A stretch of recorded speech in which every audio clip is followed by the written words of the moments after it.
네, 안녕하세요. 네, 강계석 교수입니다. 이제 기업진단론 4주차인데요. 계속 누누 말씀드리지만, 이 기업진단론은, 경영지도사, 자격증 과정 1차, 시험 과목 중에 하나고요. 그래서 시험 준비도 할 겸, 또 어떻게 보면 이 사업을 하시는 분들은 이런 기업 진단을 위한 기초적인 재무제표 같은 어떤 자료들을 재무 관련된 또는 회계 관련된 자료들을 다들 볼 줄 아셔야 되잖아요. 그래서 이런 기초적인 재무제표들을 어떻게 보시고 그리고 직접 작성까지 못하더라도 작성된 게 맞게 작성이 됐는지 본인 회사의 것이 이런 것들을 파악할 수 있어야 되거든요. 그래서 이런 내용들에 대해서 같이 공부해 보는 시간이라고 보시면 될 것 같고요. 저번 주부터 재무제표에서 가장 중요한 내용이죠. 그쵸? 재무 상태표, 그리고 손익 분석표, 또 현금 흐름표에 대한 부분들에 대해서 재무 상태표는 무엇고, 그리고 손익 분석표는 무엇이고, 또 현금 흐름표는 어떤 내용을 주로 담아야 되고, 그리고 그 내용을 확실하게 알기 위해서는 어떤 계정들이 들어가는지를 대략적으로 저번 주에 설명을 드렸는데, 이번 주에 이 내용에 대해서 한번 여러분들한테 그 실시간 교육 때 물어봤더니 대부분의 분들이 어떤 기초적인 부분들에 대해서 조금 더 정확하게 인식을 하고 그 다음 단계를 진행해야 되겠다라는 생각이 들어서 오늘은 진도를 더 나가지 않고 실무적인 부분에서 가장 필요한 게 계정 항목이에요. 그러니까 여러 가지 회계적인 그 사건들이 사업을 하면서 발생을 했을 경우에 그런 내용들을 어떤 계정에다가 계정 항목에 넣어서 그러니까 어떤 분들은 비용과 수익도 잘 이해가 안 되시는 분들도 계실 거예요. 그래서 어떤 그 사건별로 어떤 사건들은 어떤 계정에 맞는 거고 그 계정은 손익분석표라든가 대차대조표 항목에 어디에 들어가야 되는 건지 이런 부분들에 대해서 조금 더 구체적으로 설명을 드리는 그런 시간을 갖도록 하겠습니다. 그러니까 어떻게 보면 계정 항목에 대한 이게 회계의 기초예요. 아주 기본적인 기초가 바로 뭐냐면 이런 회계에 대한 계정들을 이해하시는 겁니다.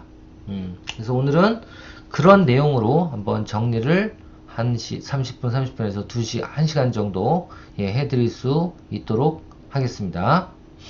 자, 그럼 줄여서 내용들을 보고 한번 설명을 해보도록 할게요. 자, 먼저 대차대조표를 다른 용어로는 재무상태표라고도 표현을 한다고 했죠. 이 대차대조표 예전엔 표현했는데 재무상태표에 대해서 한번 설명을 드리겠습니다. 자, 재무상태표는 크게 자산 그리고 뭐뭐 있다 그랬어요. 자본, 부채를 합친 게 바로 대차, 대조표 또는 재무상태표라고 표현을 한다 그랬어요. 그렇죠? 자, 그러면 이 자산과 자본과 부채는 어떠한 계정 항목으로 이루어져 있는지 그 항목 하나하나를 어떤 내용이 될지 모르시잖아요. 그 내용들을 더 세부적으로 한번 이야기해보는 시간을 갖도록 하겠습니다. 자, 먼저 자산 쪽입니다. 자산. 이쪽 자산. 자, 자산에서 대표적인 건 뭐가 있다? 여기다 적어놨지만 먼저 당좌 자산이 있고요. 또는 뭐가 있어요? 재고 자산이 있습니다. 근데 더 구체적으로는 자산은 유동자산과 비유동자산으로 나눈다 그랬죠. 이거는 저번 주에도 배웠어요. 뭐의 기준이죠? 1년 내로 이걸 자산화 시킬 수 있느냐 없느냐에 따라서 유동자산과 비유동자산. 유동자산은 1년 이내, 비유동자산은 1년 이상 자산화 시키는데 시간이 걸리는 것이라고 표현했다 그랬어요. 자, 이게 또 어떻게 나눠지느냐? 유동자산은 두 개로 나눠지죠. 당좌자산 그리고 또 하나는 재고자산이라고 나눠집니다. 그러니까 당좌자산은 진짜 현금이라든가 이런 현금 관련된 자산을 얘기하고요.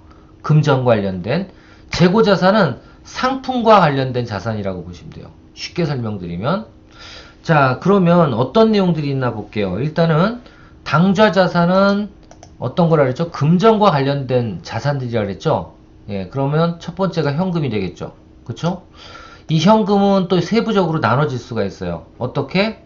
예, 더 세부적으로는 현금은 매출 현금이 있고, 그냥 현금이 있고, 뭐 카드 현금이 있고, 세금 계산서 현금이 있고, 여러 가지가 있겠죠. 그쵸? 예, 이렇게 해서 현금이 있을 수가 있고요. 기부도 될 수 있고, 기부금도 현금이잖아요. 그쵸? 예, 여하튼 현금이 될 수가 있고, 그리고 두 번째로는 예금도 될 수 있죠. 예금.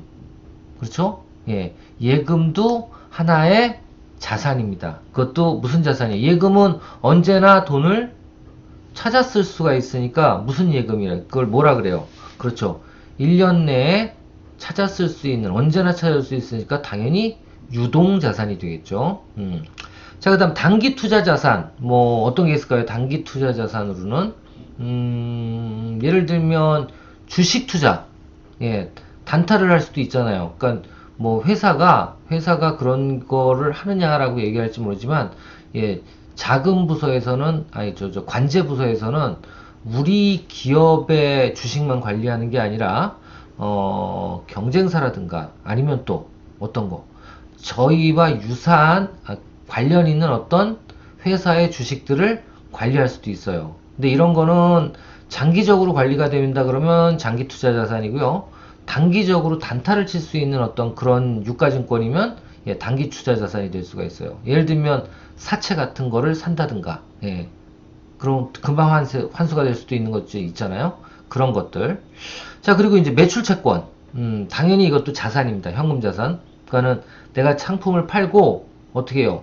돈을 외상 거래를 한 거. 아니면은 뭐 보통 1개월 단위로 요즘에 B2B라든가 이런 쪽은 거래가 되잖아요. 그런 매출 채권. 그리고 단기 대여금. 단기 대여금은 뭐예요? 짧게 빌려주는 돈. 예. 이거는 여러 가지가 또 이것도 많겠죠. 단기 대여금은 직원들한테 가부를 하는 것도 단기 대여금이 될 수가 있고요. 또는 어떤 유통업체라든가 관계 기업의 기관에, 예, 돈을 빌려주는 경우도 있을 수 있겠죠. 네, 이런 경우가 있을 수 있고. 그리고 이제 미수금은 매출 채권이랑은 약간 다른 거예요. 뭐죠? 그렇죠. 매출 채권은 확실하게 언제 기일이 도래가 됐잖아요. 그쵸? 그러니까 예를 들면 내가 한 달에 한 번씩 돈을 줄게, 구입한 어떤 그 상품에 대해서 돈을 줄게라고 어떤 계약 기업이, 그러니까 우리의 협력업체가, 예, 그렇게 계약을 했다 그러면, 예를 들면 1월부터 30일 것까지는 그 다음날 15일날 받기로 했어요. 요건 뭐야? 요거는 매출 채권이에요. 근데 15일날 돈이 안 들어왔어. 이게 뭐예요? 이게 미수예요. 아시겠죠? 미수와 매출 채권의 구분은 그렇게 어렵진 않죠. 예, 매출 채권은 약속을 한 기간까지 돈이 들어온다면 그 매출 채권이 회수가 되는 거고요. 그쵸? 그래서 유동자산이 되는 건데, 그때 회수가 안 된 돈들, 이게 뭐예요? 미수금이에요. 그렇게 보시면 되고요. 그리고 이제 미수 수익은 뭐냐면 비슷한 개념인데, 수익금들이 발생하는 경우도 있어요. 수익금. 그런 수익금에 대한 미수. 그것도 하여튼 언제라도 1년 내는 회수할 수 있다 그러면, 예, 미수 수익이 되는 거고요. 이제 선급금이 뭐냐면, 아까 얘기 잘못 드렸네. 아까 대여금 같은 경우엔 진짜 돈을 빌려주는 거고요, 남한테. 선급금은 줄 돈을 먼저 주는 거예요. 아까 가불. 그러니까 원래는 그 말일날 월급을 줘야 되는데 중간에 가져간다? 이거 선급금이에요. 또는 우리가 매입 채권이 있을 수도 있잖아요. 매입 채권. 예. 우리가 돈을 줘야 되는 게 있을 수도 있어요. 그쵸? 근데 그거를 10일날 준다고 약속을 했는데 먼저 준다? 이것도 선급금이에요. 아시겠죠? 예, 그런 것들 다, 이런 거는 유동자산으로 볼 수가 있다 라는 거 알아두시면 될 것 같고요. 두 번째, 유동자산에서 이제 재고자산. 재고자산은 금전과는 상관없이 제품과 연관이 되어 있는 거라고 그랬죠? 그래서 원재료라든가 재고자산은 원재료라든가 아니면 상품 또는 반제품이 뭐예요? 만들다 만 게 아니라, 예를 들면 제품을 팔 수 있어야 되는 제품이에요. 반제품이라도. 그러니까 만들다 만제품. 예를 들면 뭐 예를 드는 거예요. 예를 들면 뭐지? 실리마린?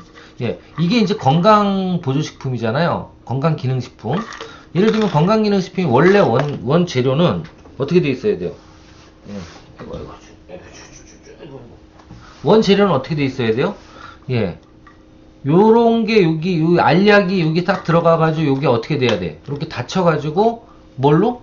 포장을 해서 박스에다 만들어져야지 그게 원 제품이 되잖아요. 상품이 되는데 예를 들면 그게 아니고 요것만 있는 거야. 요것만 요 알약만 만들어져 있어. 그럼 이게 뭐예요? 반제품이에요. 이것도 팔 수 있을까 없을까?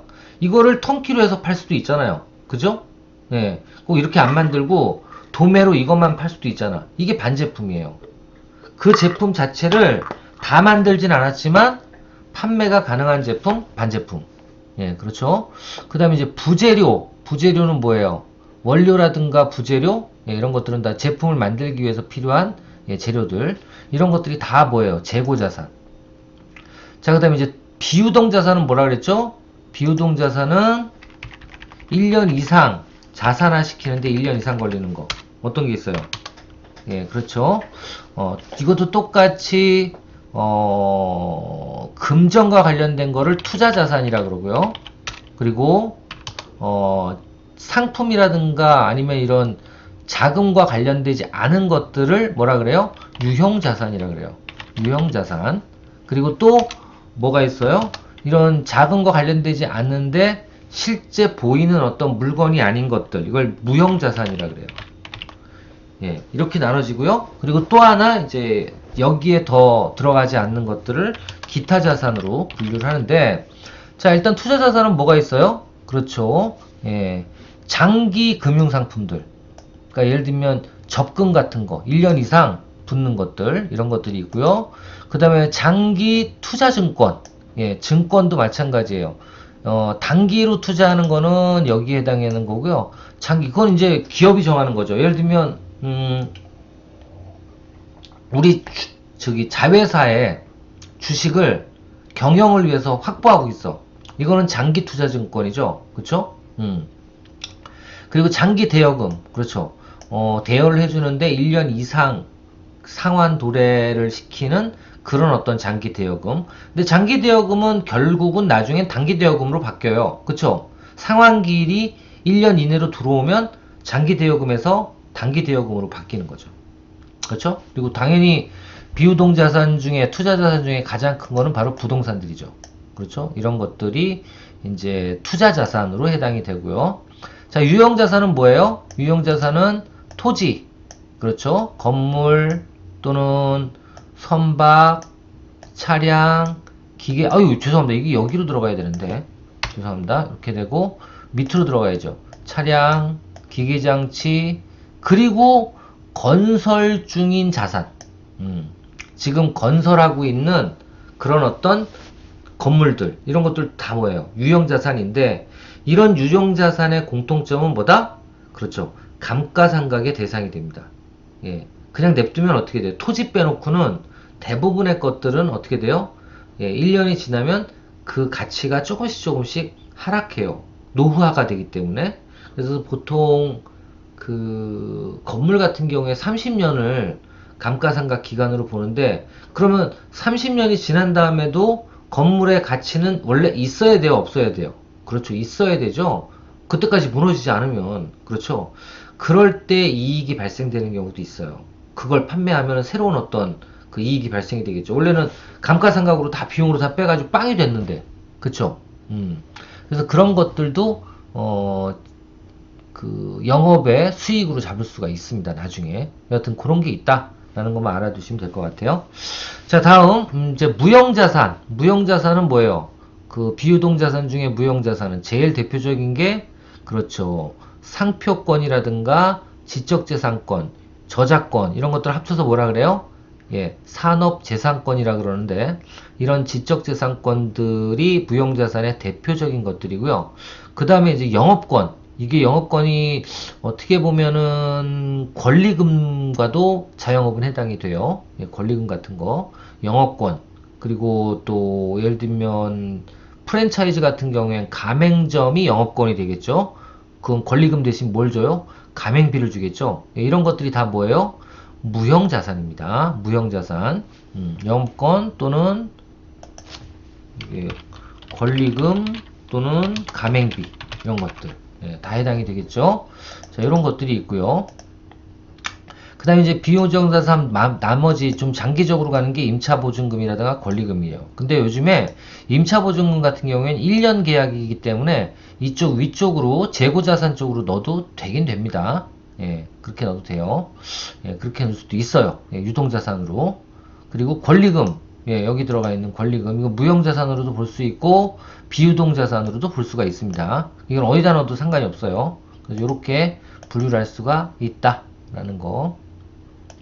이렇게 해서 자산에 대해서 좀 설명을 드렸고요. 그 다음에 이제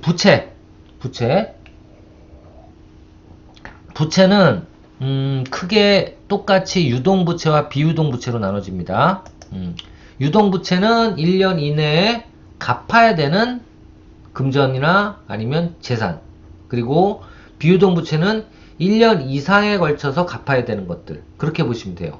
아시겠죠? 부채는 빚이니까 갚아야 되는 것들인데, 그 갚아야 되는 것들이 유동부채는 1년 이내, 그리고 비유동부채는 1년 이상으로 되어 있다라고 생각하시면 되고, 조금 더 세부적으로 나누면 부채는 이게 영업으로 이루어지는 부채냐, 그러니까 사업 거래로 이루어지는 부채냐, 아니면 자금 투자라든가 이런 어떤 자금 조달과, 그러니까 영업행위와 상관없이 대부분이 다, 모든 사업이 또 사업을 위해서 쓰여지겠지만, 사업을 해서 직접적으로 쓰여지는 부채, 그게 뭐예요? 매입을 해가지고 오면 그건 뭐예요? 매입부채. 이게 대표적인 사업을 위한 부채죠. 근데 이거 외에 장기적으로 아니면 더 앞을 내다보고 자금을 뭐 목적이 있게 조달하든지 목적이 없게 조달하든지 하여튼 조달하는 경우에는 뭐가 돼요? 이게 부채가 되잖아요. 이런 부채는 이제 자금 조달 위주의 부채다, 이렇게 표현합니다. 그러니까는 영업행위를 하기 위해서 나오는 부채가 있고, 그냥 영업행위 외에 나올 수 있는 어떤 부채들이 있어요. 그렇게 해서 크게 영업부채와 자금조달부채로 나누고, 그리고 영업부채는 유동부채와 비유동부채로 나눌 수가 있고, 자금조달부채도 예, 유동부채와 비유동부채로 나눌 수가 있습니다. 자, 그러면 유동부채, 1년 내로 갚아야 되는 부채 중에 영업 관련된 부채는 뭐가 있느냐? 예, 대표적인 게 바로 매입이에요. 매입. 예를 들면 원재료를 구입한다거나 이런 것들, 이런 매입 채무, 또는 유통상들은 어떻게 해요? 상품, 완성 상품을 구입하죠. 그런 게 다 매입 채무가 되는 거예요. 만약에 직접 거래가 안 일어나면 매입 채무가 되는 겁니다. 예, 빚을 지고 사면. 그리고 이제 미지급금, 돈을 줘야 되는데 돈을 주기 채무가 발생이 돼서 예를 들면 15일 날 돈을 줘야 되는데 못 주고 있는 거, 이게 또 미지급금이죠. 그쵸? 이런 것들을 미지급금이라고 표현을 합니다. 이런 것들이 다 뭐예요? 영업부채, 영업부채고요. 자, 두 번째, 이제 영업과 관련 없는 짧은 빚들, 이런 것들이 뭐가 있어요? 그렇죠, 단기 차입금. 이거는 돈을 빌리는 거죠. 은행으로부터 돈을 단기 1년 이내에 갚겠다고 빌리는 돈. 이게 이제 주로 어떤 거예요? 마이너스 통장이죠. 예. 마이너스 통장 또는 뭐 이런 것들, 어음이다. 채권, 이런 것들이죠. 예, 채권을 발행하거나 이런 것들. 그 다음에 유동성 장기부채라고 표현했는데, 왜 유동성 장기부채가 여기 들어가 있느냐? 그러니까 장기부채인데, 장기차입금인데, 어떻게 해요? 1년이 남아있어, 이제. 원래 4년 만기인데, 4년 차야, 요분이. 그래서 4년 만기 장기차입금이었는데, 이번 연도가 4년째다. 그럼 이제 1년밖에 안 남은 거잖아요. 그래서 유동부채로 전환이 되는 거예요. 여기 나와 있는 것처럼 장기 차입금이 1년 이상 만약에 남아 있으면 다 이제 기일이 지나가서, 그러면 뭘로 바뀐다? 유동성 장기부채로 바뀐다. 그러니까 4년짜리 적금 부채가 만약에 다 갚고 1년 정도 남아있다 그러면 유동성 장기부채로 바뀐다 라고 보시면 될 것 같아요. 자, 그 다음에 선수금. 예, 선수금이 뭐예요? 먼저 돈을 받은 거야. 예. 내가 제품이라든가 이런 걸 팔아야 되는데 팔기 전에 돈을 받았다? 이게 선수금이에요. 예, 선수금은 자금 조달을 하기 위해서 물건을 판매하기 전에 받은 거예요. 그죠? 가수금은 뭐예요? 물건 파는 거랑 상관없이 뭐 예를 들면 뭐 급여가 모자르다 해서 대표이사가 회사에 급여를 넣었다. 돈이 없어가지고 그게 뭐야? 가수금이에요. 가수금 또는 예수금 이렇게 표현합니다. 그러니까 그거는 갚아야 되잖아요. 그렇지만 빨리 갚아야 되는데 그게 1년 이내로 갚아야 되는 게 당연하겠죠. 이런 것들은 예, 유동부채 중에 자금 조달 부채다 라고 표현을 한다는 거예요. 자, 그리고 이제 영업부채 중에 비유동부채 1년 이상 걸려서 갚아야 되는 것들 이걸 뭐라고 표현해요? 장기 매입 채무. 그렇죠. 예. 그러니까 예를 들면 어떤 매입을 했는데 그거는 내년에 갚기로 해. 내년에 그 상품대를 주기로 했어요. 요즘에 그런 거 거의 없는데 옛날에 대기업들 또는 요즘에 정부기관들 뭐 위탁사업들 이런 것들 좀 그런 게 있을 수도 있어요. 여튼 이런 것들이 뭐예요? 장기 매입 채무가 됩니다. 예, 장기 매입 채무. 자, 그리고 두 번째 갑질하는 거죠. 이거 잘못하면. 그죠? 정부는 안 그래요. 여튼 그런 게 있고, 그 다음에 퇴직급여 충당금. 이게 뭐예요? 퇴직금이요. 예. 퇴직금도 어떻게 보면 빚이에요. 예, 뭐 여러분들 어떻게 느끼실지 몰라도 퇴직금 같은 경우에 한 10년 다닌 사람은 우리가 10년 동안의 급여의 10분의 1에 어떻게 보면 사채, 빚이 남아있는 거예요. 우리 꼭 줘야 되거든. 그래서 이런 오래 계셨던 분들이 개인 기업에서 나가게 되면 부담이 되게 커집니다. 그렇잖아요. 그걸 웬만하면 모아둬야 되는데 모아두지 않는 기업이 많거든. 그럼 이제 이게 부담이 돼서 그 퇴직을 한 명 하게 되면 갑자기 이 영업부채가 확 들어가기 때문에 예, 갚아야 되는 상환기일이 도래하는 거나 마찬가지이기 때문에 부담이 되게 커져요. 그래서 이런 것들을 줄이기 위해서 요즘에 뭐래요? 그렇죠. 퇴직연금 같은 거를 붙잖아요. 그렇게 붙는 게 훨씬 더 좋은 거예요. 기업은. 부어주면 신경 안 써도 되잖아요. 그래서 이런 것들도 어떻게 보면 영업부채다 라고 보시면 되고요. 자금 조달 부채 중에 장기적인 것들은 뭐가 있어요? 예, 회사채들. 그러니까 예를 들면 뭐 전환사채가 뭐예요? 주식 투자를 받았는데 우리가 잘못되면 그 빚으로 바꿔도 돼. 이게 전환사채예요. 아, 무서운 거죠. 그러니까 기업 입장에서 무서워요. 왜? 배당을 잘해주면 좋은데 배당을 안 해주면 걔네들이 그 주주들이 원할 경우에 빚으로 바꿀 수도 있다는 거죠. 그럼 갚아야 되는 의무가 생기잖아요. 그쵸? 이런 것들 또는 신주 인수권 부사채라고 표현을 하는데 이게 뭐냐면 주식을 어떻게 보면 직원들한테 동기부여를 하기 위해서 주는 거예요. 예. 신주를 발행해서 주는데 일정 기간이 지난 다음에 그 주식을 그대로 인수해도 되고 가격이 오르면 인수하겠죠. 인수해도 되고 아니면 어떻게 해야 돼요? 아니면 그냥 빚으로 갚아주겠다. 예. 그래서 신주 인수권은 보통 이제 직원들이라든가 아니면 진짜 투자가 절박할 때, 예, 절박할 때 어떻게 해요? 투자자들한테 자 지금 이 주식을 사시는데 그럼 예를 들면 5,000원이면 5,000원에 액면가에 샀어. 사시되 어떻게 해요? 주식의 가격이 1년 후에 오르면 그건 사업이 잘 되면 오르겠죠? 오르면 어떻게 해요? 주식으로 가져가도 되고 예, 아니면 어떻게 하라는 거예요? 그렇죠. 사채로 내가 빚으로 갚겠다라고 할 수 있는 게 바로 신주 인수권부예요. 그러니까 인수를 1년 후에 하는 거예요. 전환사채는 지금 인수라는 거고요. 그 차이가 있다라고 보시면 되고요. 자, 그 다음 장기차입금은 아까 말씀드렸고요. 그래서 이런 것들이 이제 부채 항목에 있는 계정들이다 라고 보시면 될 것 같아요. 자, 그리고 이제 이런 것들이 어떻게 보면 주요 또 그 재무제표를 분석하는 분석 항목들인데요. 일단 총차입금이라는 내용 많이 씁니다. 총차입금은 뭐죠? 단기차입금, 그 다음에 유동성 장기부채, 장기사채, 장기 차입금, 리스 부채. 한마디로 이거 다 합친 게 총 차입금이에요. 아시겠죠? 그렇게 하시면 되고. 두 번째로 유동 비율은 유동자산. 유동자산. 예, 유동자산. 당좌자산과 재고자산. 이 유동자산을 뭘로? 유동부채로 나눈 것. 이거는 그러면 높을수록 좋아요? 낮을수록 좋아요? 그렇죠. 이 유동 비율이 높으면 높을수록 안정적인 회사라고 생각하시면 돼요. 자산이 많고 부채가 적으니까. 자, 그리고 두 번째로 이제 당좌 비율. 당좌 비율은 뭐냐면 당좌 자산이 뭐예요? 건물이나 이런 것들 얘기하는 거죠. 상품이나 이런 거 얘기하는 거죠. 여기 보시면 현금을 얘기하는 거죠. 진짜 현금. 죄송합니다. 현금 대비 전체 유동부채. 예. 이거는 뭐예요? 현금 가동률을 보는 거예요. 당좌 자산은 현금 가동률. 아시겠죠? 그래서 이것도 높을수록 좋은 거겠죠. 당연히. 당좌 자산과 당좌 비율과 그래서 유동 비율은 높으면 높을수록 좋다라는 거 알아두시면 될 것 같습니다. 자, 그리고 이제 세 번째로 자본. 예.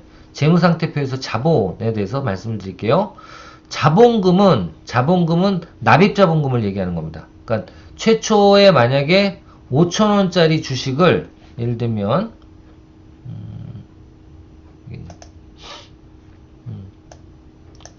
5,000원짜리 주식을 1,000주 발행했어요.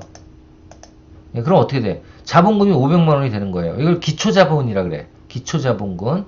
최초 자본금이라고 표현합니다. 자, 이렇게 됐는데 그 다음에 자본 잉여금은 뭐냐? 잉여금은 처음에 발행을 한 주식 외에 추가로 주식을 더 발행했어. 이게 이제 자본 잉여가 되는 거예요. 예, 예를 들면 처음에 5,000원짜리 1,000주를 발행했는데 그 다음에 500주를 또 발행했다. 그럼 250이 또 자본이 생기겠죠. 그렇지만 이거를 자본 잉여금에 넣어야 된다고요. 두 번째부터는. 자, 그리고 주식 증자. 증자는 뭐예요? 예, 증자는 주식을 한마디로 5,000원짜리를 어떻게 하는 거예요? 10,000원짜리로 바꾸겠다 그 소리예요. 예. 그러려면 어떻게 해야 돼요? 돈을 더 주식 그 주주들한테 받아야 되겠죠. 만약에 그렇게 했을 때 증자에 참여 안 한 주주들 거는 어떻게 해야 돼요? 다시 외부에 투자를 받을 수 있어요. 근데 처음에는 주주들한테 먼저 증자에 대한 조건들을 권리들을 행사할 수 있도록 해주셔야 되겠죠. 자, 이런 게 있고요. 그 다음에 이제 주식 발행 초과금이라고 표현했습니다. 주식 발행 초과금. 이게 뭐냐면 예를 들면 5,000원의 주식을 발행을 했어요. 발행을 했는데 사업이 너무 잘 돼가지고 10년 후에 주식을 또 발행을 하는데 이제 더 크게 회사를 키우려고 발행하는데 그때는 발행을 했을 때 5,000원 액면가로 발행을 하긴 해야 되잖아요. 액면가 5,000원이니까. 근데 그 주식을 사는 사람들은 5,000원이 아니라 얼마? 액면가가 뭐 5만원이야. 5만원. 그럼 몇 배예요? 10배잖아요. 그럼 10배의 돈이 들어오는 거예요. 원래 나는 5,000원짜리 주식을 발행했는데 이렇게 되면은 원래 5,000원짜리를 5만원에 팔았으니까 45,000원.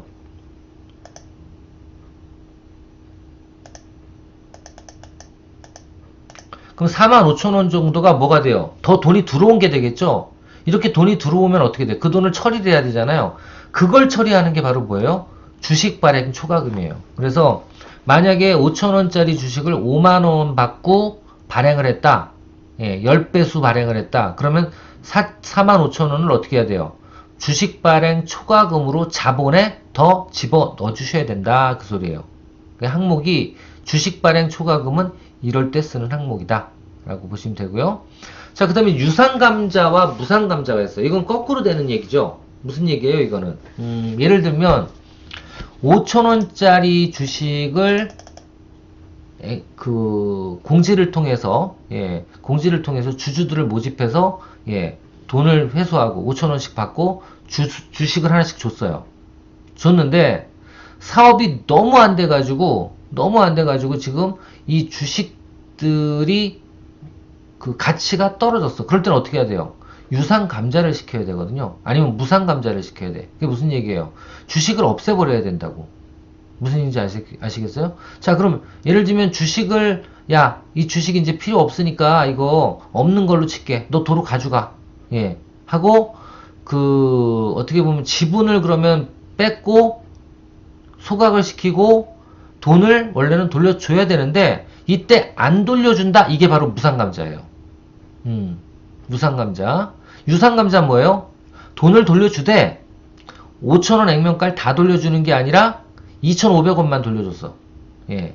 원래는 5,000원을 받았는데 다 자본 잠식이 돼서 없어졌단 말이에요.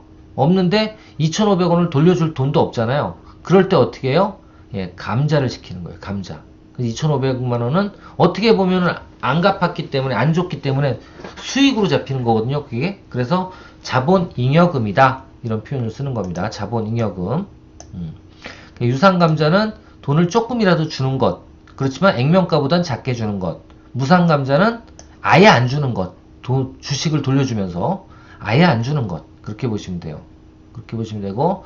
자, 자본 조정은 뭐냐면, 이거는 이제 잉여금과 반대예요. 반대로 마이너스가 되는 것들이에요. 뭐예요?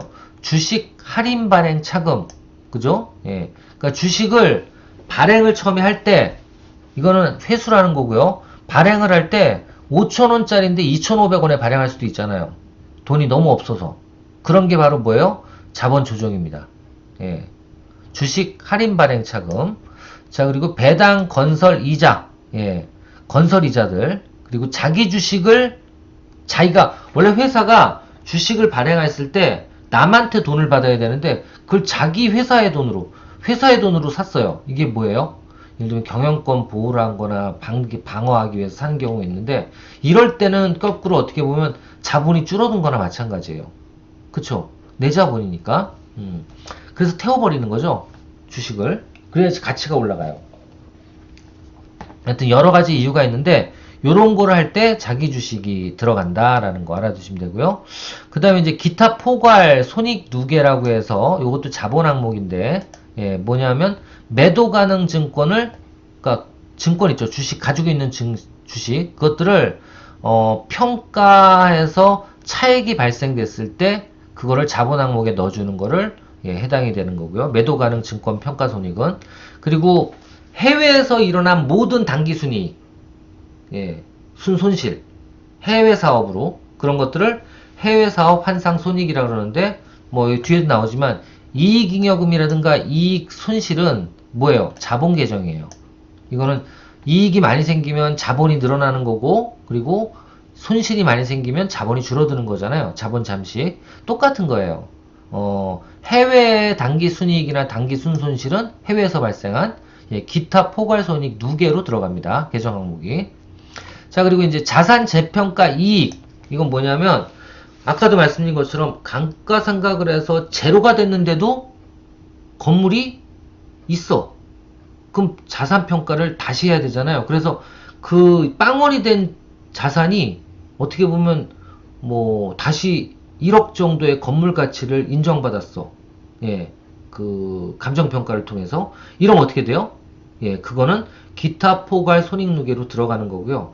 이런 지금처럼 어떻게 보면 이거 그 자산 재평가 이익은 기업이 안 해버리면 이익으로 발생이 안 돼요. 뭘 안 하면 감정평가 같은 걸 안 하면 그쵸? 예, 이렇게 만약에 내가 어떤 사업을 운영할 때 적자가 나서 단기 순손실이 발생이 돼서 기업의 어떤 재무 상태가 안 좋을 것 같다. 그럴 땐 어떻게 해요? 자산 재평가 같은 걸 받아가지고 이익을 발생시키는 거예요. 자본을. 자산을 발생시키는 거죠. 이렇게 갈 수도 있고 거꾸로 이익이 너무 많이 발생됐어. 그럼 어떻게 해요? 그 년도는 감가상각 같은 걸 더 많이 하는 거지. 그쵸? 그래서 비용을 발생시켜서 빼버려서 어떻게 보면 손익에 대한 부분들을 조금씩은 여러분들이 그 전략적으로 컨트롤할 수가 있다. 라는 거 알아두시면 좋을 것 같습니다. 자, 일단 여기까지 뭐죠? 그 대차대조표 관련돼 가지고 여러분들이 꼭 알아야 되는 계정 항목들에 대해서 한번 알아봤고요. 다음 시간에는 잠깐 쉬었다가 손익분석표에 대한 계정 항목들에 대해서 설명을 드리도록 하겠습니다. 네, 잠깐 쉬었다가 이어서 하도록 할게요.